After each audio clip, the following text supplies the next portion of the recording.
Hi, welcome to City at a Glance. I'm your host, David Young, and here on City at a Glance, we discuss issues that are of great interest to the city of Fort Collins. As always, joining us today is our city manager, Darren Atterbury. Darren, thank you so much for joining us. Thanks, David. Good to be here. Also joining us today, we have our senior environmental planners, Justin Sharton. Justin, thank you so much for joining us. Thanks for having me, David. And also Rebecca Everett. Rebecca, thank you for being here. It's a pleasure to be here. Thank you.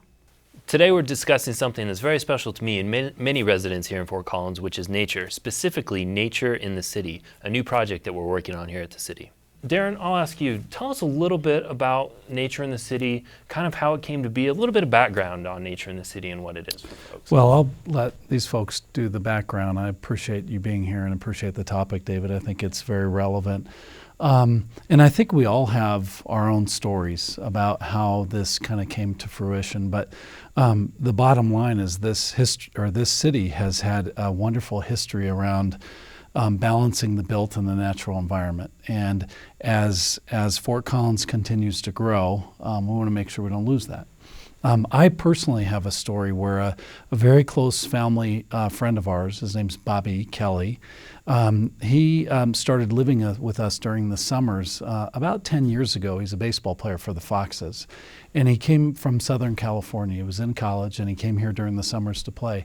And I was always so impressed by the way that he watched Fort Collins over those few years, watched it grow, and the comparisons that he would make to Southern California, and just said, what a remarkable place we have. We don't, here in Fort Collins, don't mess that up. Don't create what Southern California has done. And there's lots of great places in Southern California, but don't just concrete the entire community. And that really resonated for me. The way he was so impressed by the community with the separators and the open space preservation that we had done, and really the ethic of this community. And so, for me, he had a profound impact on how appreciative he was about that when he was in Fort Collins. And then.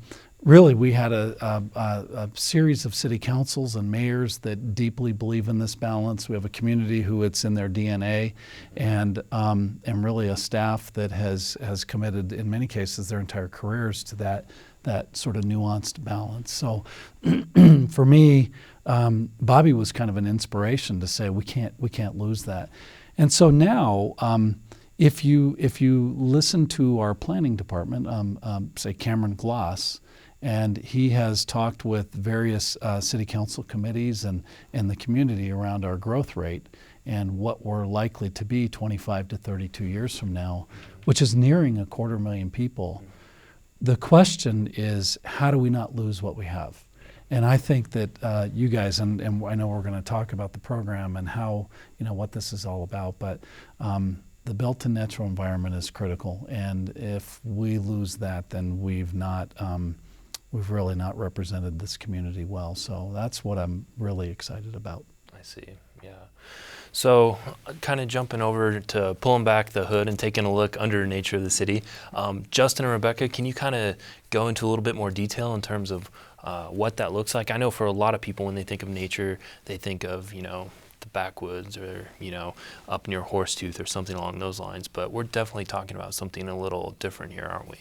We sure are, Dave, and I think to tie into what Darren just said, in the outreach component of Nature in the City, when we went out to the public and said, what do you really value and what do we need to do to make sure that as we do grow towards build-out population, that we do continue to have that sense of place and to be the place that so many people want to come to and enjoy and live and raise their families. And so, a big component of that is that balance of nature and urban environment, having the things that we want to do, but also being able to jump out of your office or your home and be in a natural environment pretty quickly. So that's what Nature in the City intends to do. So there's a lot of work that's already been done, amazing work by Natural Areas Department, Parks, Stormwater Utility, and others around the community, that we're really just kind of on the shoulders of giants at this point and really trying to be additive to that and not replicating any of those efforts. So from a programmatic or an initiative standpoint, we have a strategic plan that was adopted by council last March.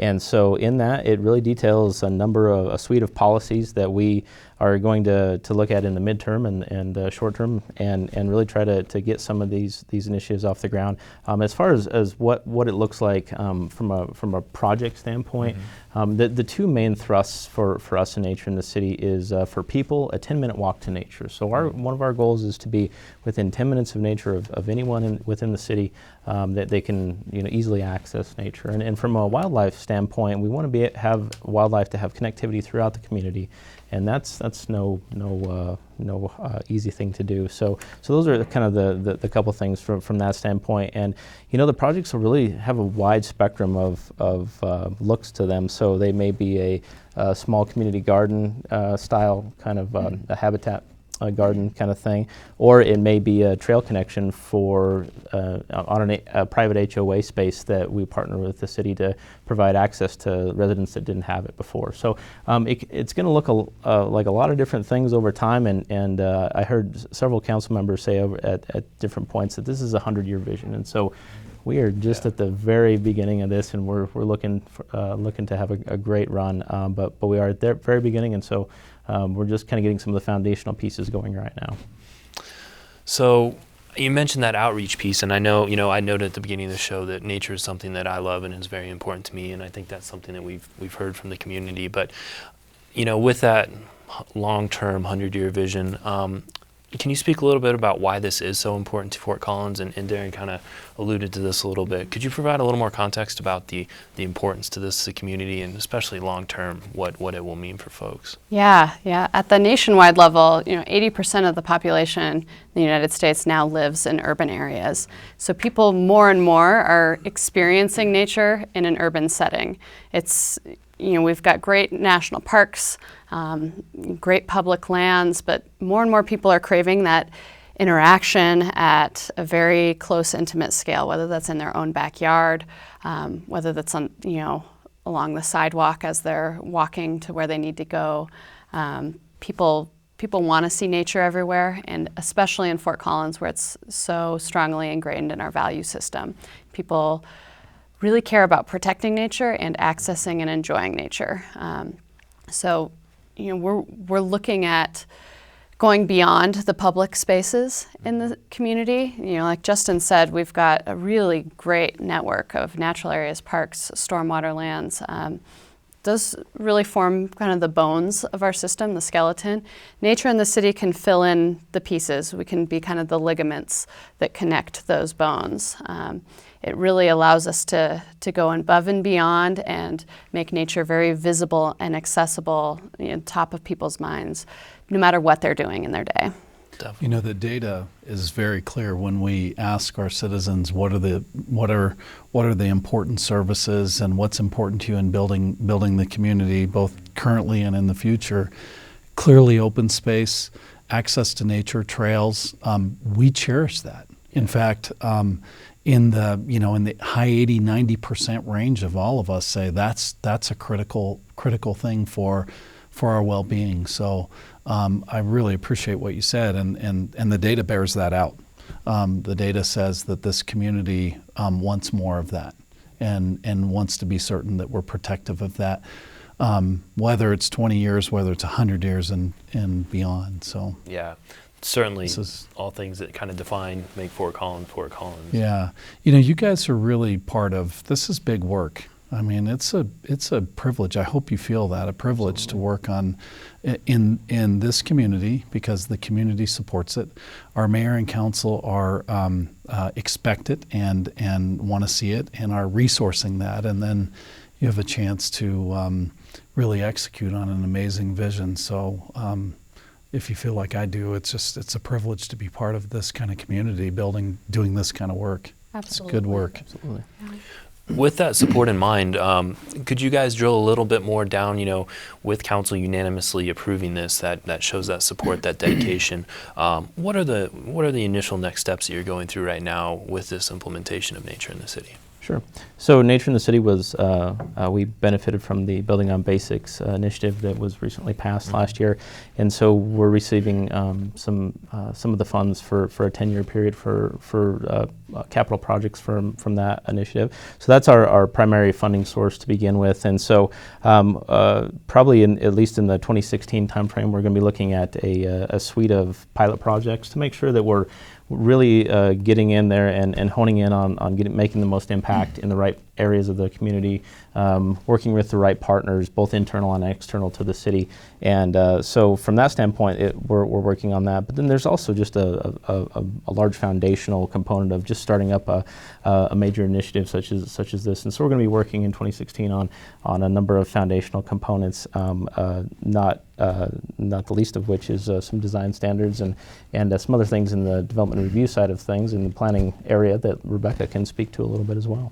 Yeah, one of the things that we heard and learned in our outreach process during the strategic planning phase of this, developing this program, was that people are craving a way to become better stewards of nature and their homes and their yards, and people don't always have the tools that they need to do that.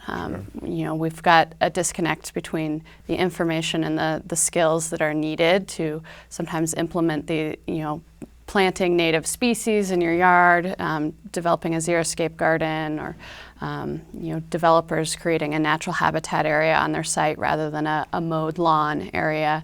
So one of our first initiatives is going to be developing some design guidelines that are more of a training resource for all different audiences that may need more information. Everyone from the business owner, the homeowner, to the developer that may be coming in from another community to build a new project here, giving them the information, the resources that they need to help us work towards this vision. The other thing that we'll be working on this year is some changes to our land use code, some updates to our requirements for what we ask for from developers. There will be a long process associated with that, public outreach and opportunities to get involved and provide input, and we're still in the early stages on that. Definitely. I think there are a lot of people in Fort Collins that want to help, they want to give back, they don't know how. So I think that's an excellent example. I, a couple years ago, became a beekeeper, and I knew nothing about it. Now I own 60,000 bees, three hives, and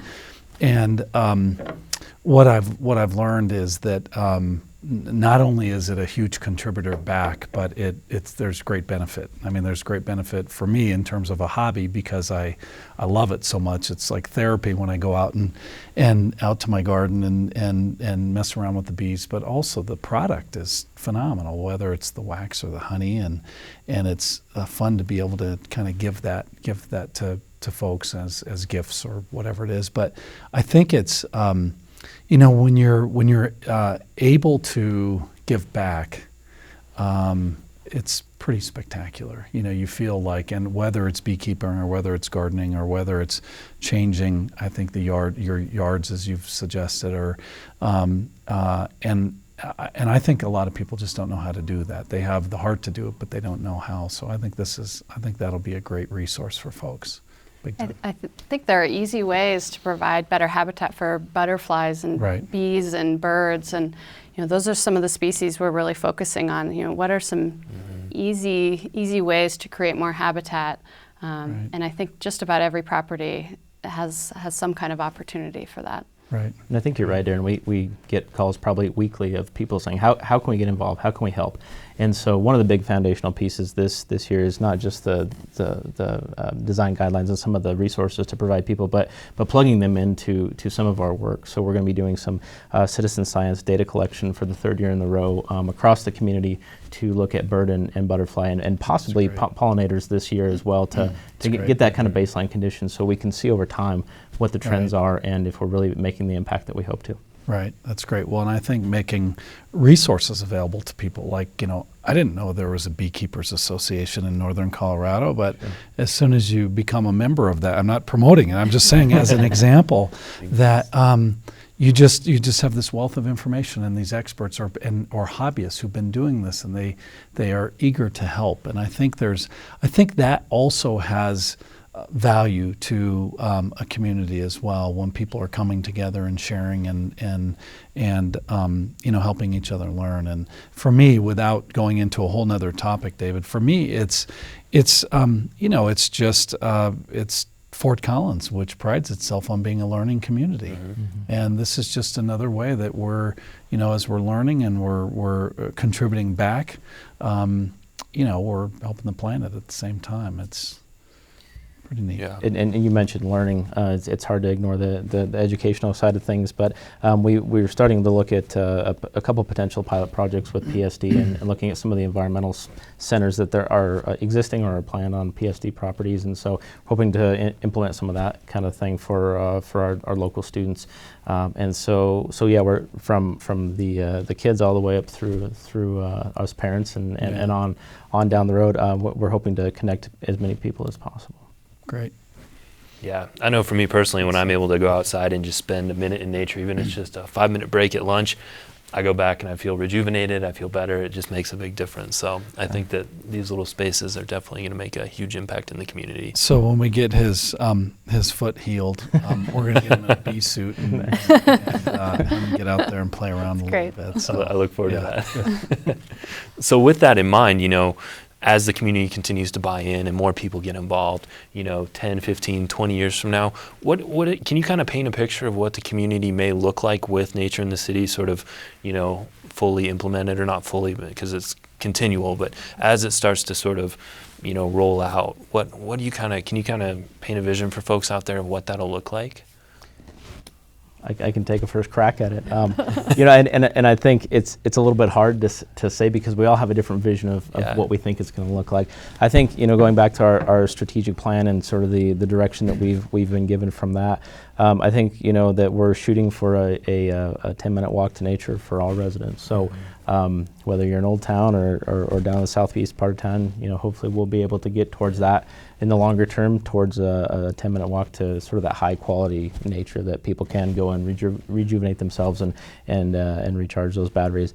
From a wildlife standpoint, we hope to continue as build out and development does occur.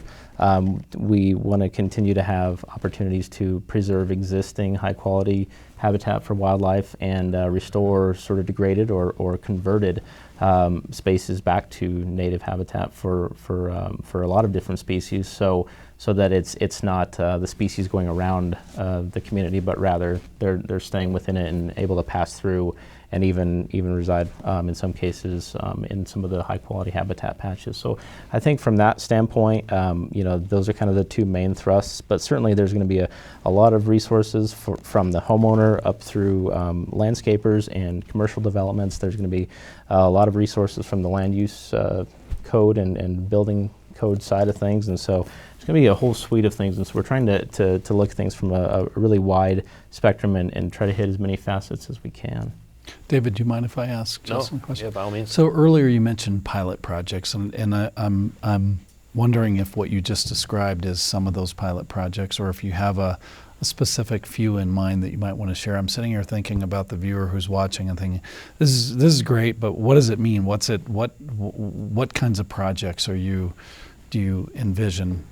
Sure. You have some in mind, don't you? When you said pilot, we're piloting. We do. Pilot means we're trying it out, evaluate, and then see if it's something we want to deploy more widely. Correct? Sure. And Darren, I'm sure you can appreciate at the second that you actually name a project, that's when it goes away, but I think we can talk conceptually about a lot of projects. So we've been in discussions with the Parks Planning Department on some of the new park development, integrating some Nature in the City components to that, in some natural play spaces possibly for kids, allowing kids to get down in the creek and kind of play and do some things like that.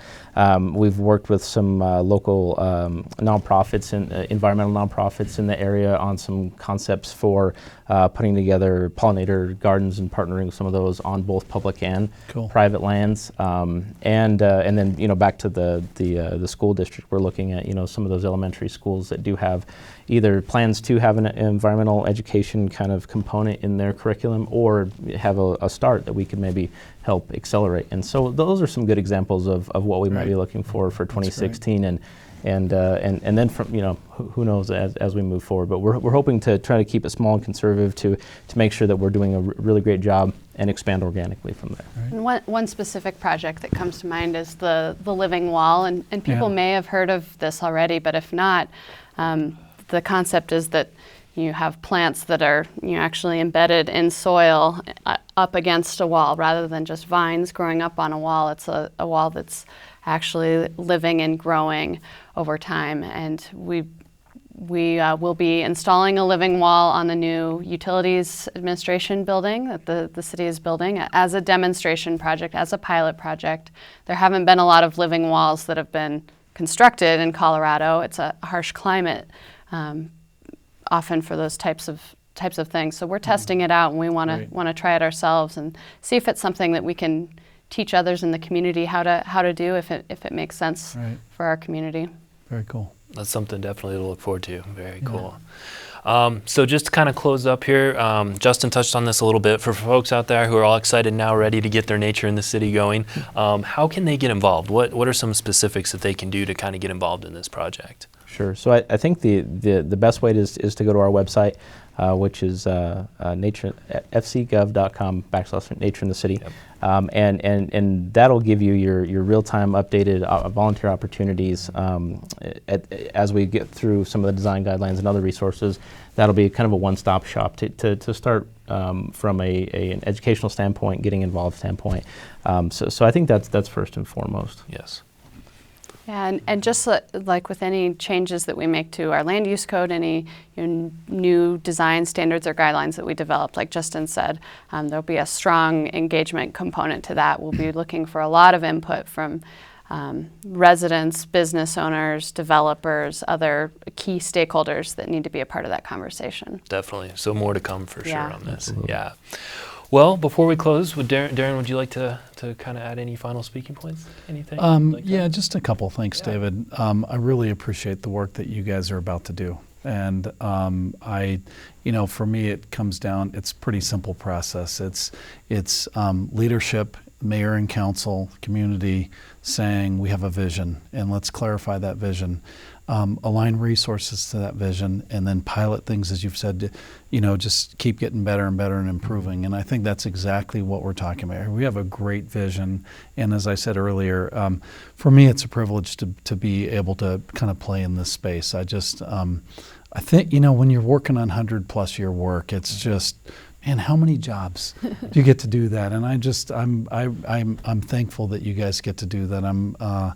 The other thing is maybe in that same light, I have a really good friend who's a city manager in another state east of here, and I was talking to him last time we got together, about Nature in the City, and what he said is there is no way I could do that in my community. He said I'd lose my job if we were talking about that kind of thing, and so it's a different community, But I guess for me, it just again reinforces that this is good work. It's work that's going to matter, and doesn't work for every community, but certainly in this one, I think it's pretty spectacular. So, I appreciate what you guys bring, your expertise, your passion. The fact that we've got so much support from the community and the council and our entire city organization. I have no doubt about operationalizing this vision, I think, but that's what it is. You need to get the right tools and the resources to do this, and so it's going to be a long journey, but it's really exciting. Yeah. Indeed. Thank you very much, Darren. Yeah. I appreciate it. And Justin, Rebecca, thank you for joining us today. We appreciate it. Definitely an exciting project with more to come. So stay tuned for more on Nature in the City. Definitely check out fcgov.com/Nature in the City to get updates and to learn how to get more involved. I'm David Young, and thank you so much for joining us today on City at a Glance.